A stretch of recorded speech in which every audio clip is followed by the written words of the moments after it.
Good morning, children. Today we are starting with our new session. So let us start with the first chapter of your GK book. And the name of the chapter is Save Our Environment. कैसे हम अपने आसपास के environment को protect कर सकते हैं, बचा सकते हैं. We will learn in this chapter. The environment is the surroundings we live in. It includes nature, living things, as well as the atmosphere. तो हमारे आसपास का जो वातावरण है उसको हम अपना एनवायरनमेंट बोलते हैं और इसमें नेचुरल थिंग्स भी आते हैं, नेचर द्वारा प्रोवाइड जो किए गए हैं, लिविंग थिंग्स भी आते हैं. People have been exploiting the environment for a long time. Ancient people changed a little of their environment to fulfill their needs, but with the advancement in science and technology, people have gone beyond limit to wreck the natural surroundings. यानी कि ancient people जो थे उन्होंने बहुत सारी चीज़ों को खोजा अपने एनवायरनमेंट के बीच में से ताकि वो अपने नीड्स को फुलफिल कर सके, अपने जो रोजमर्रा की जरूरतों को पूरा कर सके. लेकिन इंसान जो है वो इतना लालची हो गया कि साइंस और टेक्नोलॉजी के एडवांसमेंट की वजह से उसके प्रोग्रेस की वजह से वो अपनी लिमिट को भूल गया और नेचुरल सराउंडिंग को डैमेज करना उसने शुरू कर दिया. The first question is dash is the large scale cutting down of forests for industrial और डोमेस्टिक यूज. अपने घर की जरूरतों के लिए या अपने इंडस्ट्रीज को रॉ मटेरियल देने के लिए हमने बहुत सारे पेड़ों को काटा है. इस प्रोसेस को हम लोग कहते हैं deforestation. Deforestation means cutting down of trees in a large number. Cutting down of trees in a large number is called deforestation. The second question is one who studies how plants and animals depend on each other and on their surroundings is called an ecologist. Ecologist कौन है?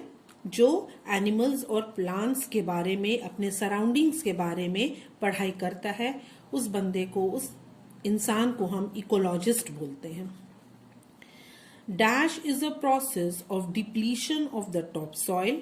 It is caused due to deforestation, strong wind and rain water. Soil erosion क्या है? Soil erosion का मतलब है soil का इरोड हो जाना, अपनी जो टॉप सॉइल है उसका अपनी जगह से हट जाना, उसका डिप्लीशन हो जाना, उसका जो क्वालिटी है उसमें उसको डिग्रेड कर देना. टॉप सॉइल कौन सी होती है? जो ऊपर की लेयर होती है. और ये किसकी वजह से होती है? या तो डिफॉरेस्टेशन, जब हम पेड़ काटते हैं उसकी वजह से, या स्ट्रॉन्ग विंड्स की वजह से जब तेज हवा चलती है, या पानी के बहाव की वजह से जो टॉप सॉइल है वो सारी इरोड होके हट जाती है, जिसकी वजह से सॉइल की फर्टिलिटी भी खत्म हो जाती है. Fourth, heating up of the earth on account of greenhouse gases in the atmosphere that trap the heat of the sun is called global warming. इसमें क्या भरेंगे? Global warming. ग्लोबल वार्मिंग का मतलब है, ग्लोबल मीन्स पूरी दुनिया, globe से related है. तो पूरी दुनिया में जो वार्मिंग हो रही है, जो हीट इतनी ज्यादा बढ़ रही है, वो किसकी वजह से हो रही है? जो ग्रीन हाउस गैसेज है, जो पोल्यूशन की वजह से गैसेज रिलीज हो रही हैं, उसकी वजह से ग्लोबल वार्मिंग हो रही है. Carbon dioxide is one of the greenhouse gases that traps the heat of the sun to cause the greenhouse effect. तो एक जो ग्रीन हाउस गैस है वो, उसमें कार्बन डाइऑक्साइड बहुत ही इंपॉर्टेंट गैस है. जो ग्रीन हाउस गैस है, जो क्या करती है? हीट को ट्रैप कर लेती है, वो बाहर नहीं निकलने देती है अर्थ एटमॉस्फेयर से, और उसकी वजह से सारे ग्लोबल वार्मिंग हो रहा है.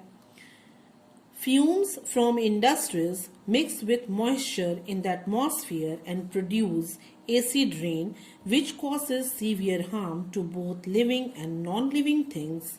It destroys living tissues and eat up cement, limestone and marble buildings. It is also quite harmful to aquatic life. तो एसिड रेन क्या है? जो हार्मफुल केमिकल्स हमारे एनवायरनमेंट में फैले हुए हैं, जब उसके साथ ह्यूमिडिटी जब बढ़ती है और वाटर ड्रॉपलेट्स उसके साथ मिक्स होते हैं, या रेन उसके साथ मिक्स होती है, और वो जब वापस पृथ्वी पर गिरती है, अर्थ पर गिरती है, तो उसको हम कहते हैं एसिड रेन। तो एसिड रेन क्या करती है? एसिड रेन लिविंग और नॉन लिविंग थिंग्स सबको हार्म पहुंचा रही है। हमारे मॉन्यूमेंट्स को हार्म कर रही है, एक्वेटिक लाइफ को हार्म कर रही है, हमारे सॉइल को पॉल्यूट कर रही है, वाटर बॉडीज को पॉल्यूट कर रही है। 7. When the upper level of groundwater, that is water table, goes down, a method called rainwater harvesting is used to raise the level. क्या हो रहा है कि इतनी हमारी पॉपुलेशन बढ़ गई है कि पानी बहुत ज्यादा हम यूज करें, उसकी वजह से जो हमारा ग्राउंड वाटर है, पृथ्वी के अंदर वाला पानी, उसका जो लेवल है, जो हम लोग वाटर टेबल बोलते हैं, वो बहुत नीचे जा रहा है। इसलिए उसको वापस लेवल में लाने के लिए हम रेन वाटर हार्वेस्टिंग कर सकते हैं। ये हम कैसे कर सकते हैं? जब बारिश होगी तो हम उस पानी को कलेक्ट करके पाइप्स के थ्रू हम उसको टैंक्स में जमा कर सकते हैं और उसके बाद हम उसको प्यूरिफाई करके डोमेस्टिक पर्पस के लिए यूज कर सकते हैं या इरिगेशन के लिए भी यूज कर सकते हैं। 8. Afforestation is the process of planting trees to replace lost forest cover. जिस तरीके से डिफॉरेस्टेशन का मतलब है कटिंग डाउन ऑफ ट्रीज और उसका ऑपोजिट है एफॉरेस्टेशन। एफॉरेस्टेशन का मतलब planting of more and more trees, ताकि जो हमारा फॉरेस्ट कवर खत्म होते जा रहा है उसको हम रिप्लेस कर सके, फिर से वापस ग्रीनरी पैदा कर सके। The ozone layer in the upper atmosphere protects us from the harmful rays of the sun. Ozone layer क्या है? हमारे एटमॉस्फेयर में ये एक प्रोटेक्टिव लेयर है जो हमारे तक अल्ट्रा वायलेट रेज जो होती हैं, सन की हार्मफुल रेज जो होती हैं, उसको पहुंचने से वो हमारे तक पहुंचने से वो उसको रोक लेता है। तो ओजोन लेयर जो है अपर मोस्ट एटमॉस्फेयर की एक लेयर है जो हार्मफुल रेज ऑफ द सन को हमारे तक नहीं पहुंचने देती है। और अगर ये हमारे तक पहुंचे तो हमें बहुत सारी diseases like cancer, we can have cancer. 10th, oil spills from tankers pollute the oceans and kill millions of sea creatures. Oil spills means जो बड़े बड़े टैंकर्स होते हैं ओशंस में जो ऑयल लेकर जाते हैं वो कभी कभी लीक होने लगते हैं और उसकी वजह से ऑयल जो है वो स्पिल कर जाता है, यानी लीक होके ओशन के ऊपर एक लेयर बना देता है ऑयल का, जिसकी वजह से क्या होता है कि जो एक्वाटिक लाइफ है, यानी कि पानी में रहने वाले जो जीव जंतु हैं, जो प्लांट्स हैं, उन तक ऑक्सीजन नहीं पहुंच पाता है और उनके लिए वो हार्मफुल होता है, सिद्ध होता है। इसलिए ऑयल स्पिल्स क्या करता है? ओशन को एक तो पॉल्यूट करता है और उसमें रहने वाले जो सी क्रिएचर्स हैं उनकी लाइफ को भी खतरा पैदा करता है। 11.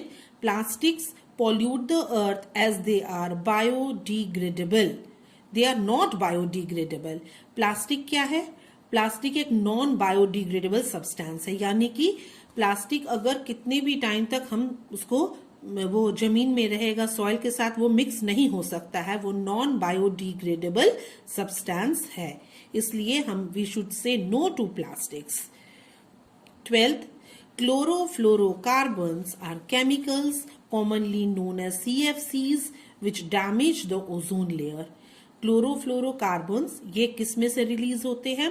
ये एसी जो हम लोग घरों में चलाते हैं, रेफ्रिजरेटर्स, उसमें से एक गैस रिलीज होती है जिसको कहते हैं क्लोरोफ्लोरोकार्बन।